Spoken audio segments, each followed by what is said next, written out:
Olá, eu sou Nilson Muniz, sou um performer da palavra, corpo e som. Passeio pelo teatro, pela dança, pela música e pela poesia.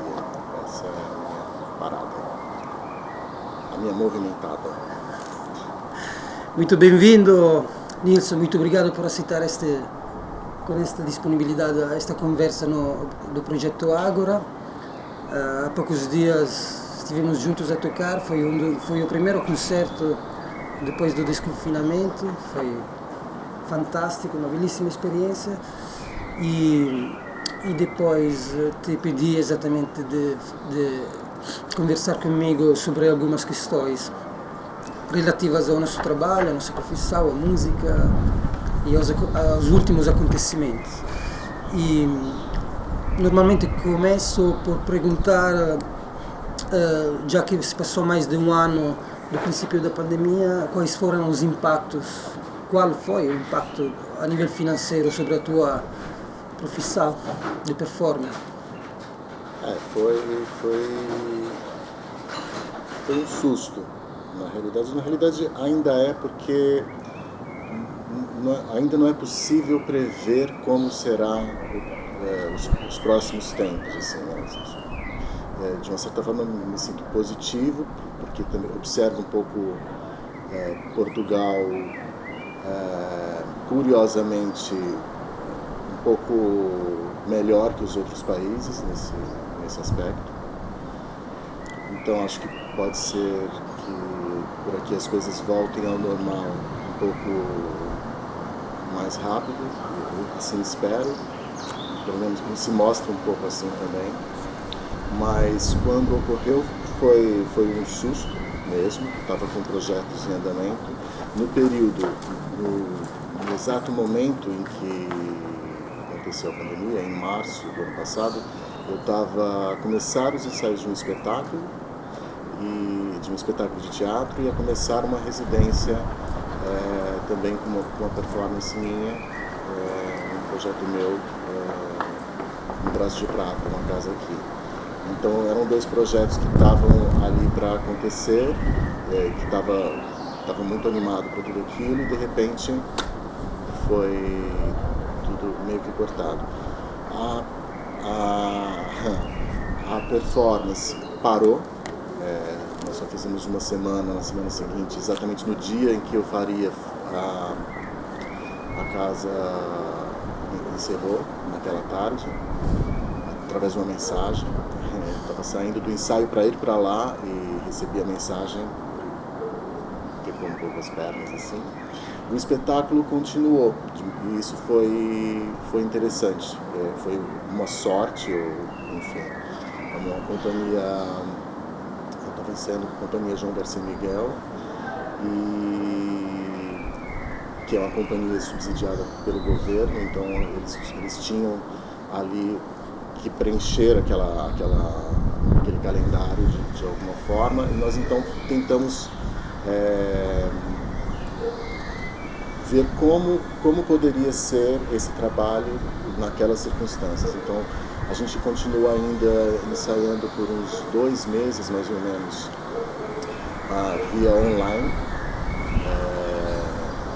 sem saber se voltaríamos ou não, ou como voltaríamos. Então pensamos, vamos fazer então rádio-teatro, pensando as linguagens que nós faríamos para preencher aquele projeto, aquele calendário deles, né? E por sorte, ou enfim, nós acabamos voltando em maio, quando se encerrou o estado de emergência. O diretor queria muito, nós poderíamos ainda estrear em setembro, parar os ensaios e pensar em voltar só em setembro, mas o diretor queria muito Acho que ele tinha outros projetos nesse mesmo período, então ele queria mesmo cumprir aquele calendário. E nós retornamos em maio a ensaiar presencialmente. Então foi também um pouco foi para mim, da forma como eu lidei com a coisa, foi assim, mais por lealdade ao projeto mesmo, ao diretor, porque era um risco. Nós estávamos correndo um risco. Éramos em 7 integrantes e todos aceitamos correr o risco.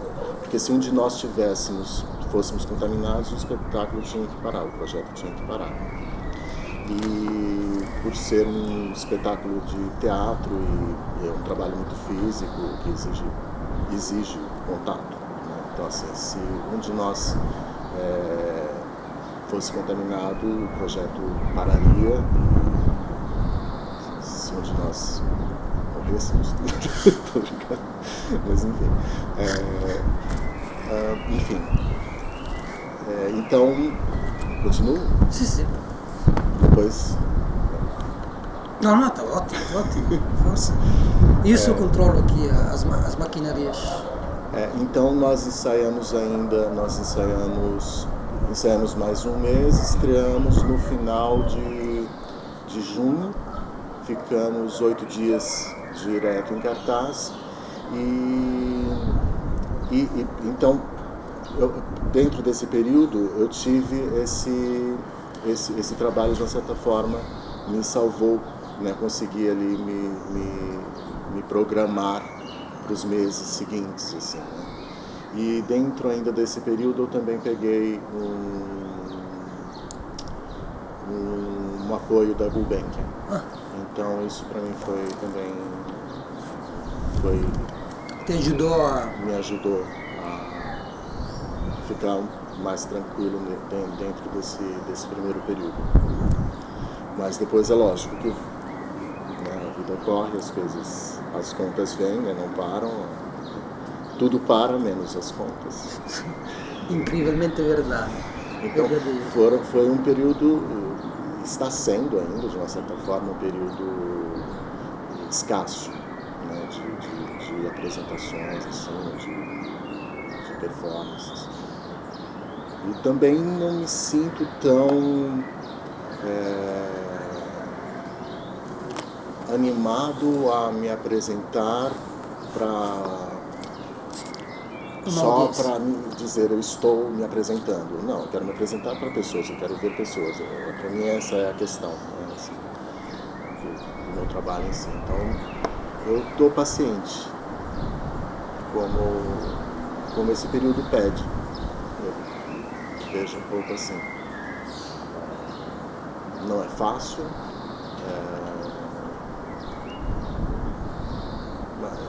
é um exercício constante, dia a dia, vivendo um dia após o outro, com paciência e com confiança de que as coisas melhorem. É um pouco assim que eu me sinto nesse momento, né? Já que nada parou, as coisas estão a melhorar, mas tudo continua como há um ano atrás, basicamente. Ótimo. E em termos de trabalho criativo, durante os confinamentos, quando ficaste completamente, digamos, parado a nível de apresentações, este confinamento, a pandemia, impactou de alguma forma? Conseguiste criar, escrever, fazer, ter ideias? Ou, de qualquer forma, houve um bloco? Eu sinto que é um bloqueio, sinto que há um bloqueio por conta dessa pressão de você não estar tranquilo, totalmente tranquilo para aquilo que eu faço. De uma certa forma eu preciso me sentir tranquilo para me concentrar, assim, para escrever, por exemplo, ou para pensar um projeto. Não consigo assim pensar um projeto sem ver quando eu vou fazer isso, ou para quem eu vou fazer isso, aonde eu vou fazer isso. Então os lugares, a maioria dos espaços encerraram, fecharam as portas, alguns voltando aqui e ali em condições um tanto estranhas, não diria estranhas, mas... Isso quando? Em setembro, outubro? Quando? Depois do primeiro confinamento? Depois do primeiro confinamento até agora. Assim, sinto que está um pouco assim. São pouquíssimas as casas que retornam. Depois, não se sabe exatamente como que é o pagamento desses trabalhos, já que o público também está com receio de sair de casa. Então você vai produzir algo para não ganhar nada, né? Tipo, isso não é algo que te estimule. Então, teoricamente, até seria um momento assim, então vou produzir para quando isso melhorar, mas só que esse quando isso melhorar, por enquanto não existe, né? Então há um bloqueio nesse sentido. Eu vou preenchendo esse ócio assim com outras, colocando minha criatividade em outros setores, assim, que me é possível, e que surgiu a oportunidade de criar site de uma forma artística. Então ali eu também posso, de uma certa forma, aplicar o trabalho que eu gosto, assim, de lidar com imagem, que também é poesia, de uma certa forma, na minha forma de ver. Então, acabaram que surgiram outros trabalhos, ou mesmo trabalhos também de dobragem, que também, no segundo momento, depois desse primeiro período, também me ajudou ali. E é isso, um dia após o outro, vendo o que surge e aberto para o novo, para o que pode aparecer. Assim. E em termos exatamente do novo e do que pode aparecer, quais tipos de estratégias podemos aplicar para o nosso trabalho, tendo em conta que isso pode eventualmente ainda durar algum tempo, alguns meses, quem sabe, não sabemos. Mas como performers, músicos, e no teu caso também ator, escritor, poeta. Eu vejo que tem essa questão do streaming. Eu me sinto um pouco temeroso de ir por esse espaço. Não sei ainda, tendo por base a mim próprio, assim, porque para mim eu não tenho tanto interesse de pagar para ver um streaming, por exemplo, a menos que seja um espetáculo que eu sei que é de um diretor fantástico, sabe assim, de algo que você sabe que você só tem aquela oportunidade para ver, e se você não ver, você vai comer bola, porque não vai ter em outro momento. Se algo assim acontece, acho que sim, eu pagaria, né? Mas não, as pessoas que estão nesse momento, creio eu, pagando para assistir espetáculo em streaming, elas estão pagando. É um pensamento meu, eu posso estar completamente errado, mas eu acho que elas fazem isso muito mais por um sentimento fraterno de ajudar aqueles artistas do que realmente de querer ver aquele produto artístico. Porque não é a mesma coisa, porque o trabalho feito para palco é do palco, é no palco que se vê. Esse fenômeno assim, que acontece entre plateia e artista, e performer, é único, que acontece naquele espaço. Né? Assim, é um encontro que acontece daí, da plateia, do público e o artista, e é um encontro que acontece aqui, né? E que nós só sabemos quando o presenciamos. Não é a mesma coisa quando você está em frente a uma tela de computador, em que você pode pausar para ir à casa de banho, para beber uma água, daqui a pouco eu vejo os outros 30 minutos. Não é a mesma coisa, né? Não é a mesma relação que se tem com uma obra, né? Pode ser que, eu acho que é uma linguagem, eu vi alguns trabalhos, não daqui, eu vi alguns trabalhos de colegas brasileiros, que no Brasil eu sinto que eles estão bem mais à frente nesse aspecto, porque lá também existem outras entidades culturais que propiciam essa possibilidade de auxílio mesmo ao artista, né? Então existe o SESC, existem algumas leis que o governo ainda não conseguiu derrubar, porque lá está se vivendo um momento terrível também por conta do golpe que aconteceu, que vem acontecendo. Mas os artistas, de alguma forma, eles estão conseguindo, não todos, né? Mas eles estão entrando e tentando descobrir essa linguagem do streaming. Um novo formato de novo formato de espetáculos feito em casa, feito ao vivo, que eu acho que é algo interessante, é uma linguagem que sem dúvida vai se desenvolver e vai ter um caminho próprio, mas sabemos que não é a mesma coisa e será um novo produto, penso eu. Assim, que nunca obviamente vai pode ser que depois ainda se ramifiquem em outras novas linguagens e que nós também nos acostumemos a isso, que essas gerações que vêm a seguir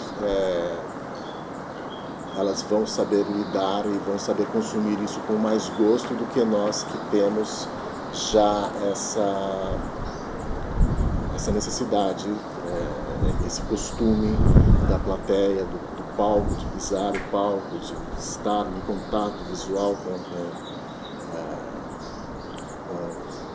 o público. Assim, vamos nos acostumar, mas acho que isso leva um tempo.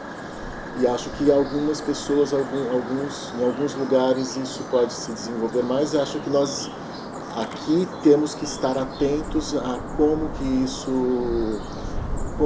que esses outros países, esses outros lugares que estão desenvolvendo isso, como que eles estão sabendo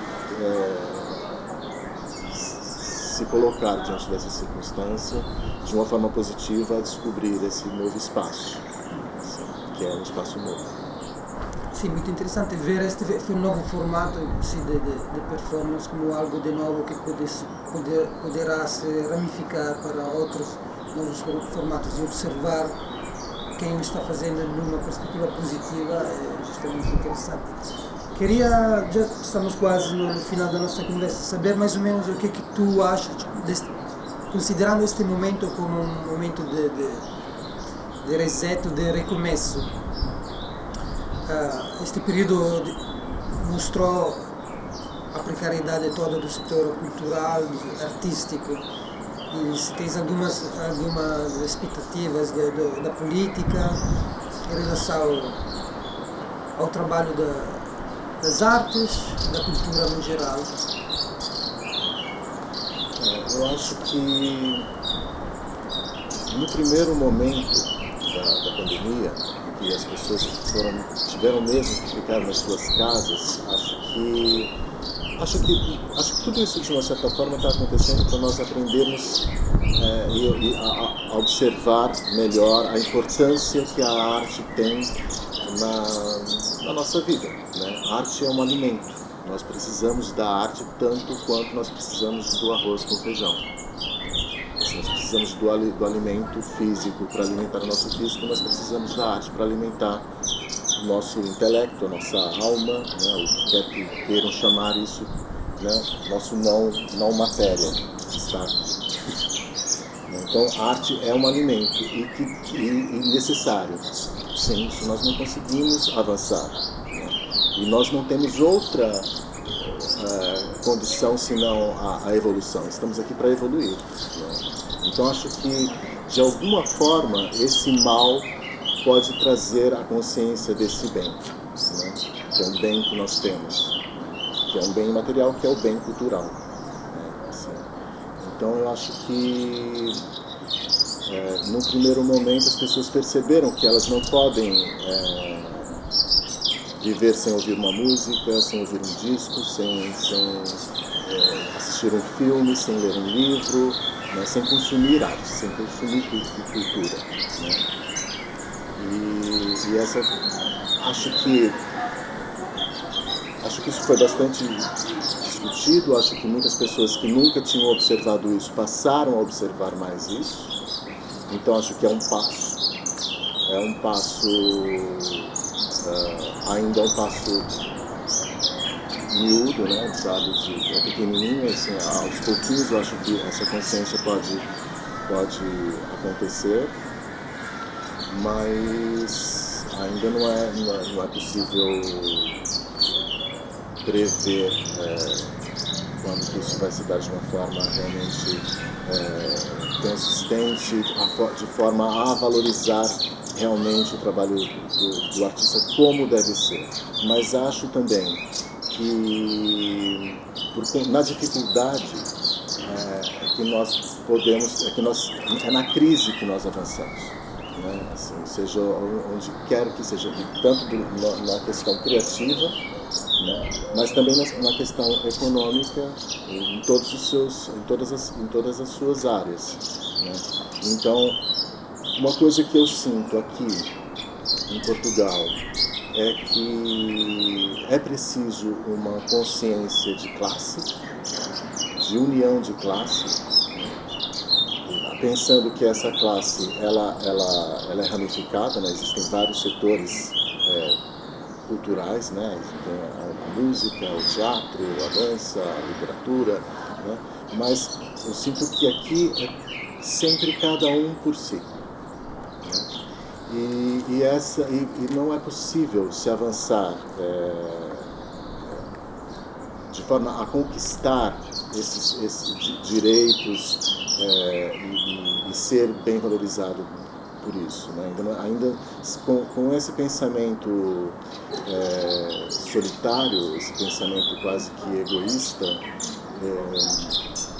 não é possível se avançar coletivamente. E a arte é algo que só acontece coletivamente. Ela não tem outra forma ela não teria outra razão de existir se não fosse eu para o outro, né? O eu com o outro. É exatamente essa, a comunicação, estar em comum, comunicação. Assim, então, arte eu vejo dessa forma, e se nós não conseguimos, entre nós, perceber as nossas necessidades para poder colocar isso para quem deve suprir essas necessidades, ficamos na praia, né? Assim, e eu espero que essa consciência parta de nós, né? Que parta do artista, principalmente, de perceber que é preciso lutar, é preciso conquistar alguns dos seus direitos, né? Do contrário, somos sempre reféns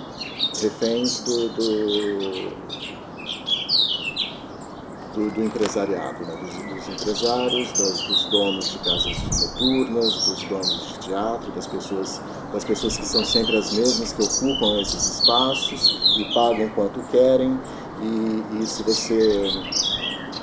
você não aceita, virá outro que está chegando e fará por menos, e será sempre assim. Se não houver uma lei que controle tanto essas pessoas que contratam quanto essas pessoas que se submetem a fazer esse trabalho, leis eu digo mesmo, penalizações mesmo, para aqueles que não cumprem com um mínimo básico. Uma tabela, como uma tabela, de forma a ser respeitada mesmo, né? E não simplesmente né, dando jeitinhos para se escapar de algo que precisa realmente acontecer. Muito obrigado, Nilson. É uma conversa que está se desenvolvendo, eu acho, em vários grupos, e este é o momento ideal para que estas problemáticas sejam analisadas e debatidas. Muito obrigado pelo contributo valiosíssimo. É muito interessante ouvir as tuas ideias sobre estas questões. Gostava de terminar por pedir-te se queres nos dar algum link de alguma tua performance que possamos alegar esta entrevista para o público depois. Eu adoraria dar um link de uma performance que eu vou fazer a semana que vem. Mas infelizmente, nesse momento ainda não sabemos a semana que vem. Se a semana que vem virá. Né? Se a semana que vem dará, mas neste caso seria qual? Não, no caso